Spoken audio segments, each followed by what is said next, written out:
سیدنا ابو سعید خدری رضی اللہ تعالی عنہ سے مروی ہے دخل رسول اللہ صلی اللہ علیہ وسلم ذات یوم المسجد، رسول اللہ صلی اللہ علیہ وسلم ایک دن مسجد میں داخل ہوئے، فإذا هو برجل من الأنصار يقال له أبو أمامة جالس فيه، مسجد میں دیکھا کہ انصاری ایک صحابی ابو امامہ مسجد میں بیٹھے ہوئے، فقال یا ابا امامہ ما لی اراک جالسا فی المسجد فی غیر وقت صلاة، اے ابو امامہ نماز کا وقت تو نہیں ہے، تم مسجد میں کیسے بیٹھے؟ قال هموم لزمتنی ودین، یا رسول اللہ صلی اللہ علیہ وسلم اللہ کے رسول غم بہت ہے، قرض بہت ہے۔ قال افلا اعلمك كلاما اذا قلت اذهب الله تعالى همك وقضى عنك دينك، میں تمہیں ایسی کلام نہ سکھاؤں کہ جن کلمات کو کہنے سے سارے غم اللہ دور فرما دیں گے اور سارا قرض اللہ تعالیٰ تجھ سے ادا کروا دیں گے۔ قل اذا اصبحت واذا امسیت، جب صبح کرو جب شام کرو تو یہ کلمات پڑھ لیا کرو۔ اللہم انی اعوذ بک من الہم والحزن واعوذ بک من العجز والکسل واعوذ بک من الجبن والبخل وأعوذ بك من غلبة الدين وقهر الرجال۔ قال ففعلت ذلك، سیدنا ابو امامہ رضی اللہ تعالی عنہ فرماتے ہیں میں نے ایسا ہی کیا، صبح شام یہ دعا پڑھتا، فأذهب الله عز وجل همي وقضى عني ديني، اللہ تعالیٰ نے میرے سارے غم بھی دور کر دیے اور میرے قرض بھی ادا کر دی۔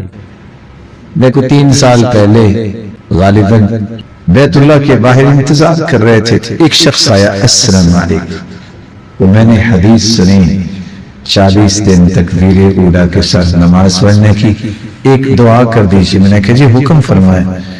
کہتے ہیں یہ 37 دن ہو گئے بیت اللہ پہلی صف تکبیر اولیٰ کے ساتھ میں نے نماز پڑھی ہے، دعا کریں اللہ 3 دن زندگی دے دے میری یہ خواہش پوری ہو۔ خواہش ہے اللہ ایسی بلند خواہشیں ہر ایک کو نصیب فرمائے۔ رسول اکرم صلی اللہ علیہ وسلم نے فرمایا صبح اور عصر کے وقت فرشتوں کی ڈیوٹی چینج ہوتی ہے، اس لیے حافظوا علی الصلوات والصلاة الوسطى وقوموا للہ قانتین، عصر کی نماز کا خیال رکھا کریں۔ فرشتے جب اللہ کے پاس جاتے ہیں تو اللہ عز و جلال پوچھتے ہیں من این اقبلتم، کہاں سے آئے ہو؟ اللہ جانتے تو ہوتے لیکن ان کی گواہی ڈالنا چاہتے، اللہ تیرے بندوں کے پاس سے آئے، اچھا کیا کر رہے تھے وہ کہتے ہیں اتیناہم وہم یصلون وترکناہم وہم یصلون، اللہ صبح فجر کے وقت گئے تب بھی وہ نماز میں کھڑے تھے، جب ابھی عصر کے وقت آئے تب بھی وہ نماز میں کھڑے تھے۔ اللہ فرماتے ہیں تم بھی گواہ رہنا، یہ جتنے نماز میں کھڑے تھے میں نے سب کو معاف کر دیا، اس گواہی سے اپنے آپ کو محروم نہ کر۔ فرشتے گواہ بن گئے۔ آپ صلی اللہ علیہ وآلہ وسلم نے مسجدوں کی آباد کاری کا یہی طریقہ بتایا۔ میں 3 باتیں اور آپ کی خدمت میں پیش کر کے بات کو مکمل کرنا چاہوں گا۔ مجھے احساس ہے کہ آج آپ نے جمعہ بھی پڑھا ہے اور آپ نے بہت سارے مسائل ماشاءاللہ سنے ہوں گے۔ مسجد کی آباد کاری کے لیے جو اگلا کام کرنا ہے وہ کیا ہے؟ ایک شخص نے اللہ کے رسول کے زمانے میں مسجد کے کارنر میں پتہ نہیں تھا، اس نے یورین پاس کیا، صحابہ کو غصہ آ گیا، اوہ یہ کیا کر رہے ہو؟ لیکن آپ نے کیا فرمایا؟ مہلا رک جاؤ، مہلا رک جاؤ، لا تزرموا اے لا تقطعوا علیہ بولا، اس کو پتہ نہیں ہے، اس کو مت روکو بیمار نہ ہو جائے گا۔ اب آپ ہی سوچ رہے ہوں گے مسجد ہے، یہ آپ نے منہج دیا ہے کہ اخلاق، نرمی، احترام اس کو زندگی میں کبھی نہیں چھوڑنا چاہیے۔ جب وہ فارغ ہوا آپ نے پانی ڈول منگوایا اور پانی بہا دیا اور پاک ہوگی زمین، لیکن آپ نے اس شخص کو بلا کے ایک بات کہی اور 3 کام بتائے۔ فرمایا سنو، ان هذه المساجد لن تبنى لهذا، مسجد ان کاموں کے لیے نہیں، انما هي لذکر اللہ والصلاة وتلاوة القرآن، مسجد بنائی جاتی ہیں اللہ کے ذکر کے لیے، مسجد بنائی جاتی ہیں نماز پڑھنے کے لیے، مسجد بنائی جاتی ہیں قرآن کی تلاوت کرنے کے لیے۔ مسجدیں کیسے آباد ہوتی ہیں؟ آپ دروازے میں داخل ہوئے ہیں، آپ اس خوشی کے ساتھ داخل ہوں کہ اب میں اللہ کا پیارا بننے لگا ہوں، اور آپ قدم جب دایاں رکھیں، اعوذ باللہ العظیم وبوجہہ الکریم وسلطانہ القدیم من الشیطان الرجیم، بسم اللہ والصلاة والسلام علی رسول اللہ، اللہم اغفر لی ذنبی وعصمنی من الشیطان وافتح لی ابواب رحمتک۔ 8 روایتوں کو آپ جمع کریں تو یہ دعا بنتی ہے۔ یہ دعا پڑھ کے آپ مسجد میں داخل ہوں، اور سب سے پہلا کام، اگر مسلمان اور پیارے بھائی موجود ہیں، السلام علیکم، مناسب آواز میں سلام کہیں، اور آکے سب سے پہلا کام کیا کریں؟ اللہ اکبر، 2 رکعتیں پڑھ کے بیٹھیں۔ اذا دخل احدکم المسجد فلا يجلس حتى يصلي ركعتين، جب تم میں سے کوئی شخص مسجد میں آئے 2 رکعتیں پڑھنے کے بغیر نہ بیٹھے۔ آپ رکعتوں سے فارغ ہو گئے، نماز میں ابھی 10 منٹ باقی ہیں، اس کا مطلب یہ نہیں ہے کہ آپ کو بے چینی ہو۔ آپ اس وقت اللہ کے گھر میں ہاتھ اٹھا لیجیے، کیوں؟ دعا کیجیے۔ رسول اکرم صلی اللہ علیہ وسلم کا فرمان ہے، الدعاء بین الاذان والاقامت لا ترد، اذان اور اقامت کے درمیانی وقفہ جو اس میں کی گئی دعا کو اللہ رد ہی نہیں کرتے۔ یہ اللہ کے رسول کہہ دیا ہے، فرما دیا، جس جیسی پیاری زبان اللہ نے اور کوئی بنائی نہیں، نہ اس جیسی ذات اللہ نے کوئی پیدا کی ہے، آدم سے لے کے قیامت تک نہ پیدا کر سکے۔ آپ دعا کر چکے، قرآن کھول کے بیٹھ سکے، اللہ کا ذکر کیجئے، اس مسجد کو امن سکون کا گہوارہ بنائیے۔ کیسے بنے گا؟ جو اللہ کے رسول نے طریقہ بتایا ہے۔ مت اونچی گفتگو کیجئے، مت دنیا داری کی باتیں، بہت وقت ہے ہم باہر کر سکتے ہیں، مسجد میں آ کے ذکر کریں، اللہ کا قرآن پڑھیں، نوافل پڑھیں۔ یعنی سوچنے کی بات، ابھی عصر کی نماز ہم نے پڑھی، حدیث میں آتا ہے رحم اللہ رجلا صلی قبل العصر 4، جو عصر سے پہلے 4 رکعتیں پڑھ لے، اللہ ذوالجلال اس پہ اپنی رحمت کی برکھا برساتا ہے۔ اس سنتیں زندہ کرنی چاہیے۔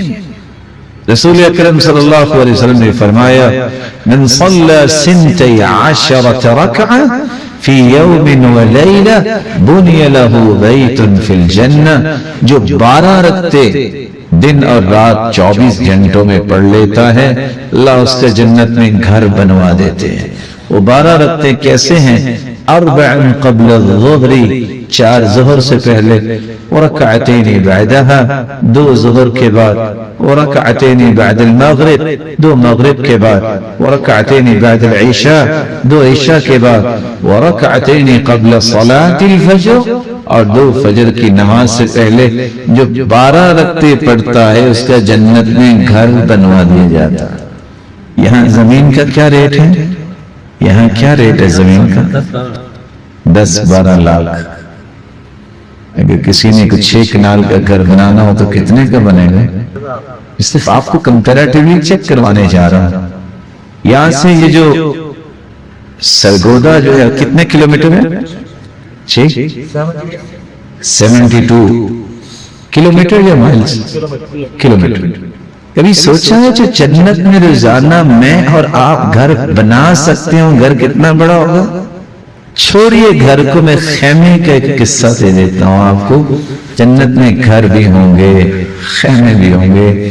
جو خیمہ ہوگا نا جنت میں، آج خیمے آپ نے 6x6 اور 8x8 اور 5x10 مختلف سائز ہے خیموں، لیکن جو جنت میں خیمہ ہوگا، ان فی الجنت لخیمۃ مجوفۃ من لؤلؤۃ، جنتی کے لیے جنت میں خیمہ اللہ موتی میں بنائے گا۔ ہاں موتی میں، کیا مطلب؟ تو کیا ہم پھر چیونٹیاں بن کے اس میں رہیں گے؟ کیونکہ موتی تو بہت چھوٹا ہوتا ہے۔ نہیں، کہ میرے رب نے اپنے پیغمبر کی زبان سے یہ بات بتائی ہے، اتنا بڑا خیمہ ہوگا، عرضها 60 میلا، اس کی چوڑائی 60 میل ہوگی۔ ایک میل میں کتنے کلومیٹر ہوتے ہیں جی؟ 1.6۔ یہاں میرے محترم معزز بھائی بیٹھے ہیں جن کی فیصل آباد سے سرگودے تک زمین کے مالک ہو، اگر خیمہ اتنا ہوگا، یہ اس کا عرض ہے، طول کتنا ہوگا اس خیمے کا، اور اس کی اونچائی کتنی ہوگی، وہ گھر کتنا ہوگا، اللہ میرے آپ کے نصیب فرمائے۔ تو میں آپ کی خدمت میں یہ گزارش کروں گا، یہ 12 رکعتیں نہ چھوڑا کر، ہر روز جنت میں کھا، ہر روز جنت میں کھا۔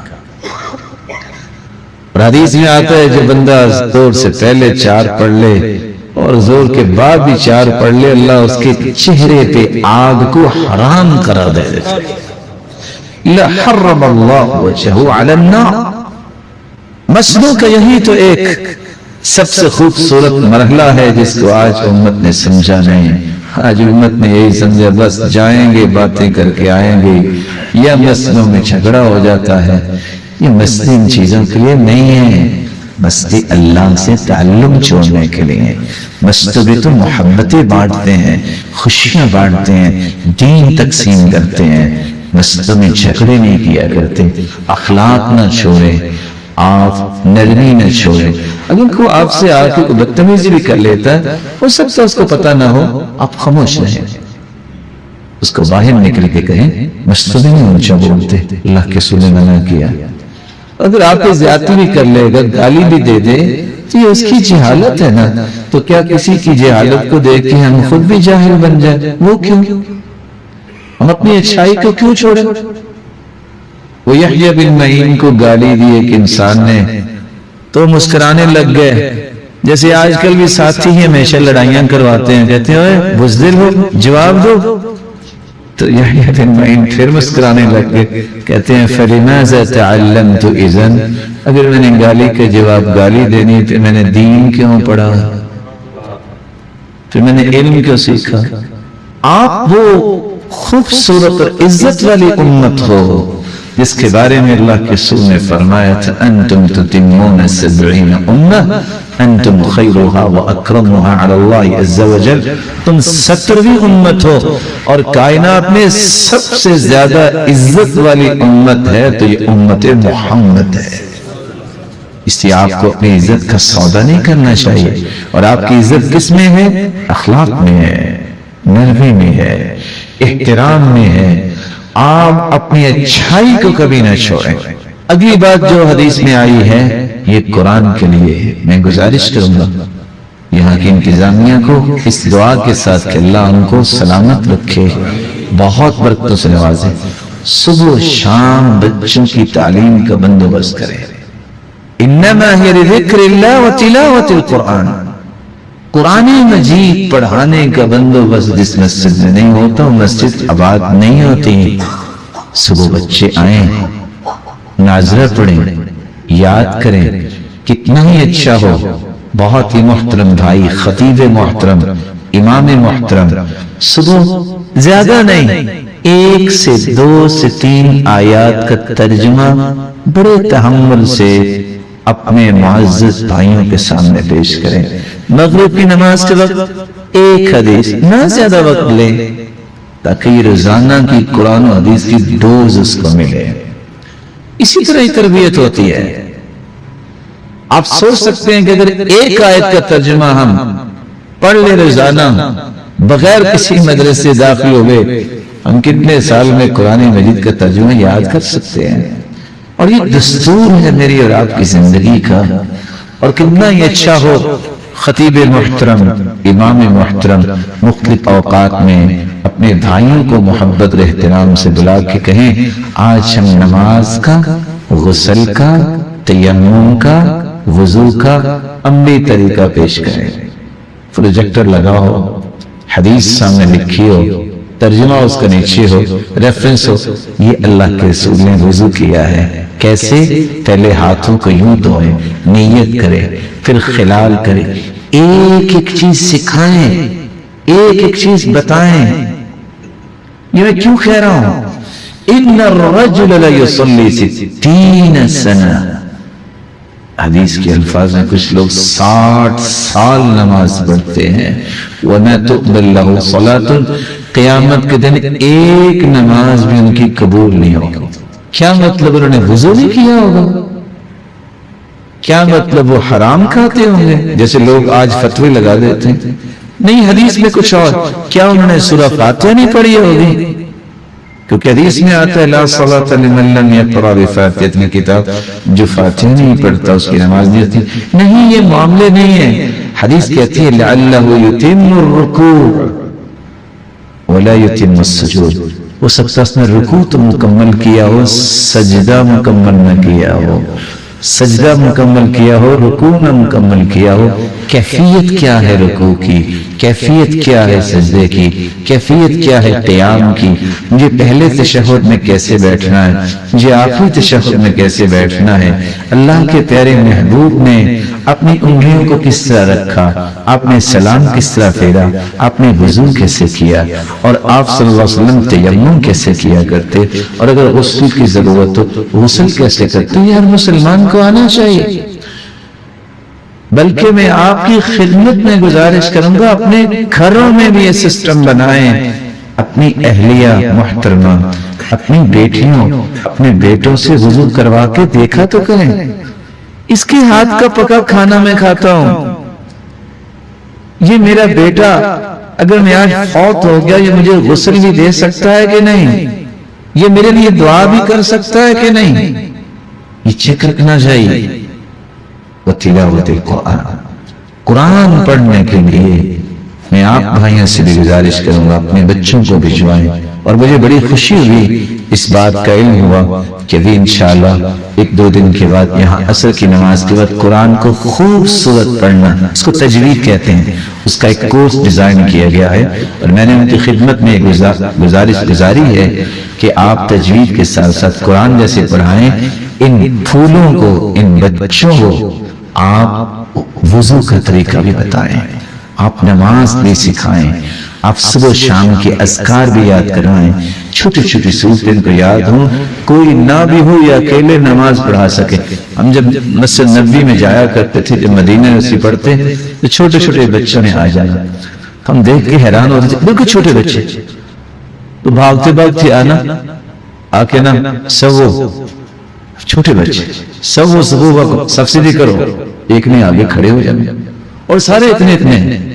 تو کسی نے پاؤں جو کہنا اگل لک صف سبسڈی کرو، ساتھ اس نے مسکرایا. میں نے کہا یار کیسے ان کی تربیت. اور اس نے کبھی دائیں دیکھنا کبھی بائیں، جیسے انہوں نے دیکھا اماموں کو.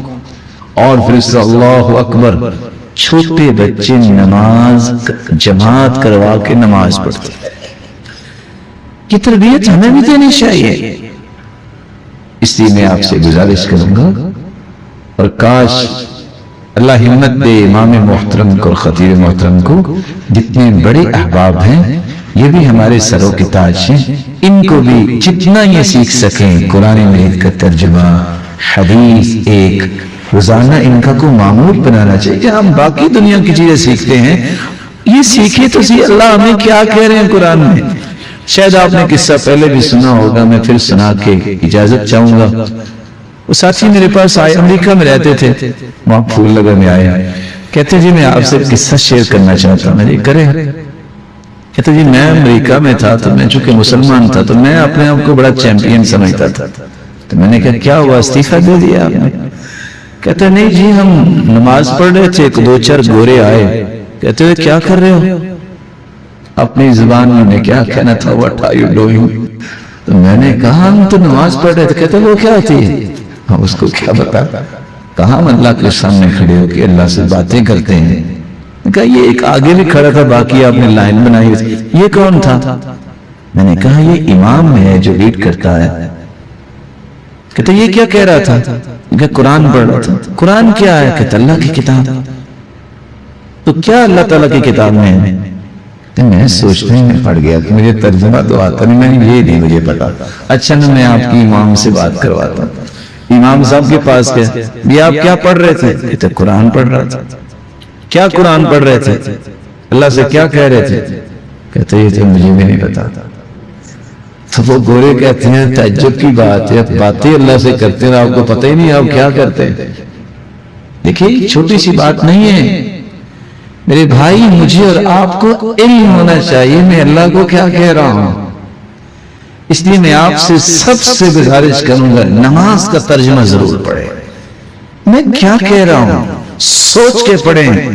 اور عبداللہ بن مسعود نے فرمایا تھا 2 رکعتیں اگر میری قبول ہوگی یہ پوری دنیا سے مجھے عزیز ہے۔ اللہ عز و جل آپ سب کو سلامت رکھے اور اللہ عز و جل ہمیں مسجدوں کو آباد کرنے والا بنائے۔